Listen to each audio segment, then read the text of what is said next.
श्री शिवाय नमस्तु भयम। दोस्तों, जैसा कि आप सभी लोग जानते हैं कि 11 जनवरी 2026 रविवार को पड़ रही है माघ महीने की कृष्ण पक्ष अष्टमी तिथि, जो बहुत ही खास है। और दोस्तों, ये वो तिथि है जो कि माघ महीने में रविवार को पड़ रही है, तो इस दिन का महत्व और भी अधिक बढ़ जाता है। पूज्य गुरु जी ने कहा है कि अगर कभी भी मौका लग जाए और माघ महीने की अष्टमी तिथि रविवार को पड़ जाए तो इस दिन आपको 11 गेहूं के दाने वाला उपाय जरूर करना चाहिए, क्योंकि ऐसा शुभ संयोग बहुत ही कम आता है। और दोस्तों, इसी दिन किया जाने वाला पंडित जी द्वारा बताया गया 11 गेहूं के दाने वाला उपाय आप लोगों को जरूर करना चाहिए। और अगर आप लोगों ने इस उपाय को नहीं किया है या किसी कारणवश नहीं कर पाए हो तो अष्टमी तिथि के दिन इस उपाय से मत चूकना। दोस्तों देखिए, ये दिन इतना खास होता है, इतना महत्वपूर्ण होता है। देखा गया है कभी कभी बड़े पूजा पाठ अनुष्ठान से जो मनोकामना पूर्ण नहीं होती है,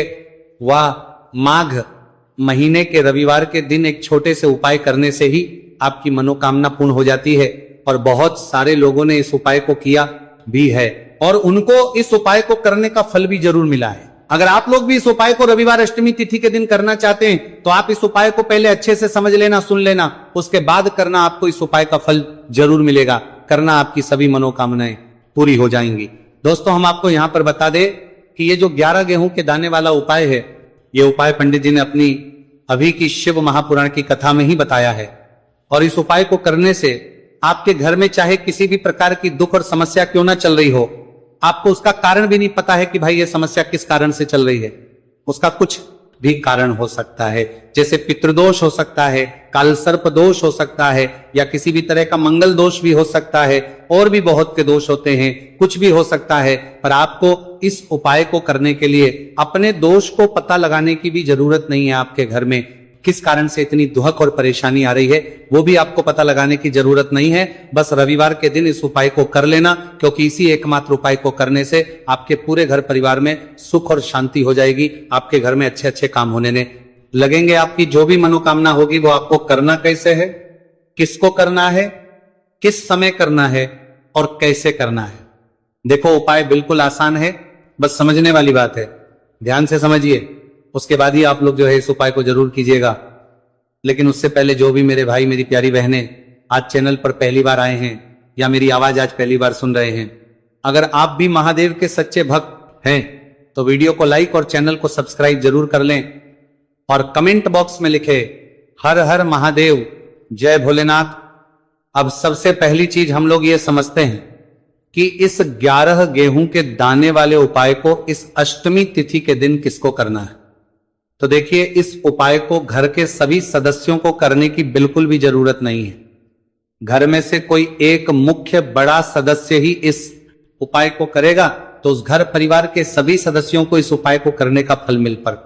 वो बड़ा सदस्य कौन होगा, कौन व्यक्ति इस उपाय को करेगा, तो यहां पर देखिए हम आपको बता दें, घर की जो बड़ी माताएं बहनें होंगी, घर की बड़ी माताओं बहनों में से कोई भी एक माता बहन इस वाले उपाय को कर सकती है अपने पूरे घर परिवार के लिए। घर में सभी सदस्यों को इस उपाय को करने की जरूरत नहीं।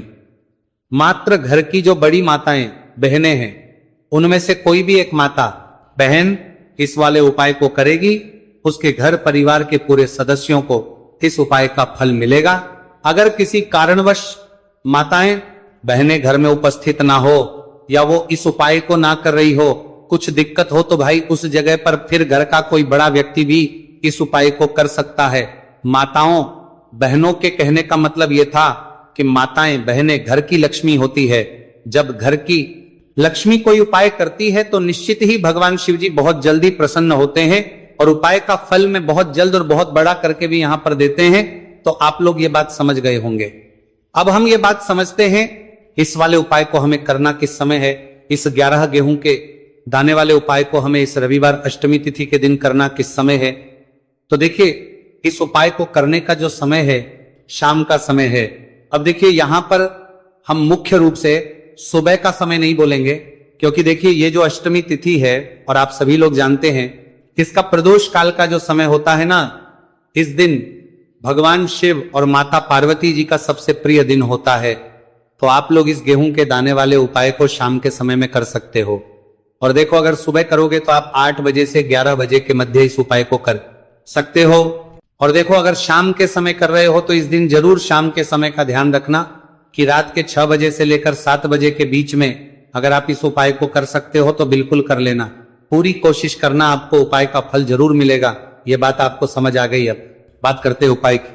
देखो गुरुजी ने कहा है कि अगर रविवार के दिन अष्टमी तिथि पड़ जाए तो इस दिन आपको 11 गेहूं के दाने वाला उपाय तो अवश्य ही करना चाहिए। देखो ये उपाय, यदि आपके जीवन में कर्जा बहुत अधिक है, आपके जीवन में संकट बहुत अधिक रहते हैं, आपके ऊपर बहुत अधिक विपदा आ रही है, बार बार आपको अपने व्यापार में और अपने धन में हानि देखने को मिल रही है, यानी कि आपको प्रत्येक कार्य में हानि हो रही है, तो आपको यह करना चाहिए। देखिए इस उपाय के लिए आपको 11 गेहूं के दाने आपको लेने हैं, ठीक है। 11 दाने लेने के बाद में आपको जरूरत होगी चावल के दानों की। 11 चावल के दाने और 11 गेहूं के दाने, और चावल के दाने खंडित नहीं होने चाहिए। अब आप कहोगे भैया गेहूं कहां से लेने हैं? देखो आपको किसी भी किराना स्टोर पे गेहूं के दाने मिल जाएंगे, जाके ले लेना, ठीक है ना।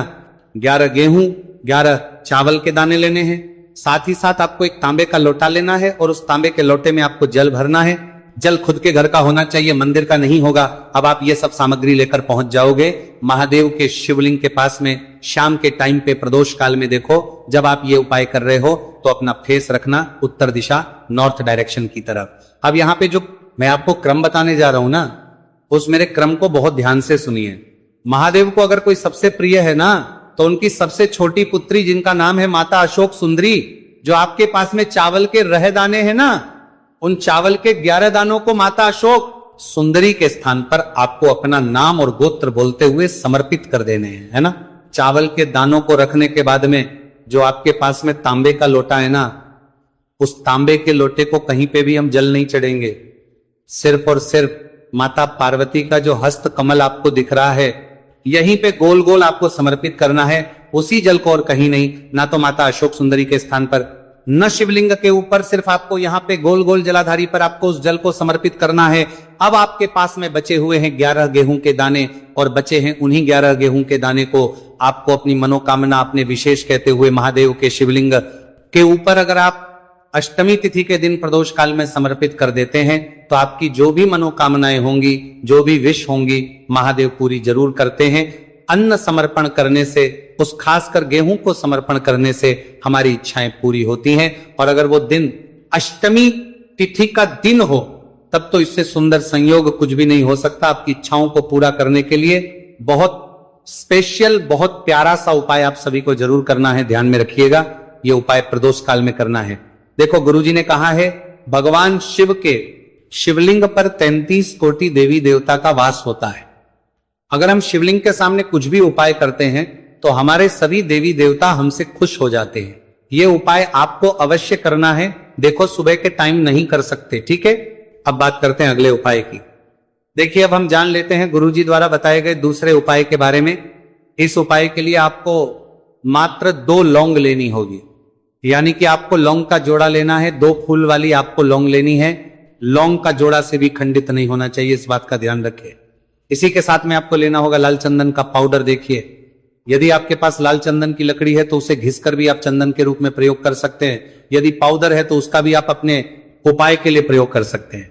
देखिए चंदन जो है वो तेज का प्रतीक माना गया है, और साथ ही साथ जीवन के अंधकार को दूर करने का प्रतीक माना गया है। अब इसी के साथ में मात्र एक तांबे के पात्र के अंदर शुद्ध जल लेना होगा अपने घर से। अब दोस्तों ये तीनों सामग्री लेकर के सीधे आपको पहुंच जाना होगा भगवान शिव के मंदिर में। देखिए इसी के साथ में आपको एक गोल बाती का दीपक भी लेना होगा।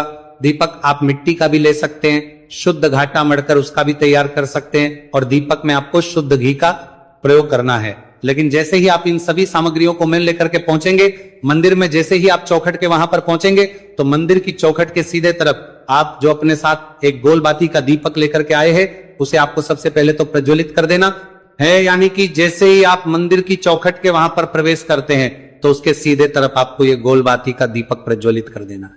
अब देखिए जैसे ही आप ये दीपक प्रज्वलित करेंगे तो आपकी जो भी मनोकामना है उससे आपको बोल देना है। आप इस दीपक को इस प्रकार से करने के बाद इन सभी सामग्रियों को आपको शिवलिंग के पास में लेकर पहुंच जाना है। अब देखिए दोस्तों, आपके पास जो एक तांबे के पात्र के अंदर शुद्ध जल है उसमें से आपको केवल आधा लोटा जल ही भगवान शिव के शिवलिंग पर अर्पित करना है। आधा लोटा जल आपको उसी पत्र के अंदर बचा लेना है। अब दोस्तों, आपके पास जो 2 लौंग है यानी कि का जोड़ा है, उससे आपको अपना नाम और अपने गोत्र को बोलते हुए आपकी जो भी समस्या चल रही है, आपके जीवन में जो भी परेशानी उत्पन्न हो रही है, उन्हें आपको बोल देना है। और ये जो लौंग का जोड़ा है, इसे आपको भगवान शिव के शिवलिंग पर अर्पित कर देना है। जैसे आप ये 2 लौंग शिवलिंग पर चढ़ाएंगे तो अपना हाथ जो है वहां पर आपको रखना है और महादेव से आपको प्रार्थना करनी है कि मेरे जीवन की ये जो परेशानियां हैं ये सभी दूर हो जाए। यानी कि आपके जीवन में धन की संबंधित परेशानी चल रही है, कर्ज की समस्या चल रही है, बच्चों का पढ़ाई लिखाई में मन नहीं लग पा रहा है, घर के जो आर्थिक संकट है वो सभी दूर हो, व्यापार आपका ढंग से नहीं चल पा रहा है, घर में रोग की स्थिति बनी हुई है। यानी कि जिस भी प्रकार की आपकी समस्याएं हैं उसे आपको महादेव से बोल देना है और महादेव से इन सभी समस्याओं को दूर करने के लिए आपको प्रार्थना कर लेनी है। अब देखिए दोस्तों, आपने जो 2 लौंग शिवलिंग पर समर्पित की थी उसे आपको वहां से उठा लेना है और इन दोनों को आपको शिवलिंग से उठा करके सीधे उससे जल के पात्र के अंदर डाल देना है। यानी कि अपने आधा लोटा जल और बचाया हुआ था उसी के अंदर आपको ये 2 लौंग डाल देनी है और साथ में आप जो लाल चंदन लेकर के आए थे उस लाल चंदन को भी आपको उसी पात्र के अंदर डाल देना है।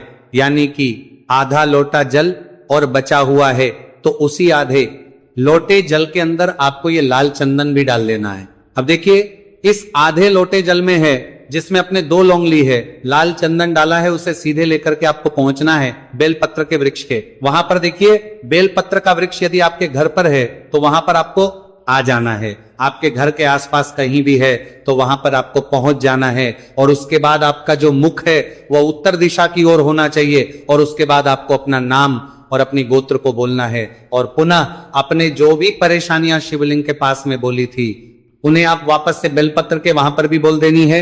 और ये जो आधा लोटा जल और है, इससे आपको पूरा बेलपत्र के वृक्ष की जड़ में श्री शिवाय नमस्तु भयम इस मंत्र का जाप करते हुए समर्पित कर देना है। तो बस इतना सा उपाय आपको करना है। जो भी आपकी परेशानी है, समस्या है, उससे महादेव निश्चित ही दूर करेंगे। अब दोस्तों, हम जान लेते हैं तीसरे चमत्कारी और विशेष उपाय के बारे में। देखिए, ये उपाय बहुत ही है क्योंकि इस उपाय से आपके जिम में तेज की वृद्धि होगी। यानी कि जीवन से जितना भी अंधकार ही वो सभी दूर करेंगे होगा। तो इस उपाय के लिए आपको मात्र एक गुड़ का टुकड़ा लेना है।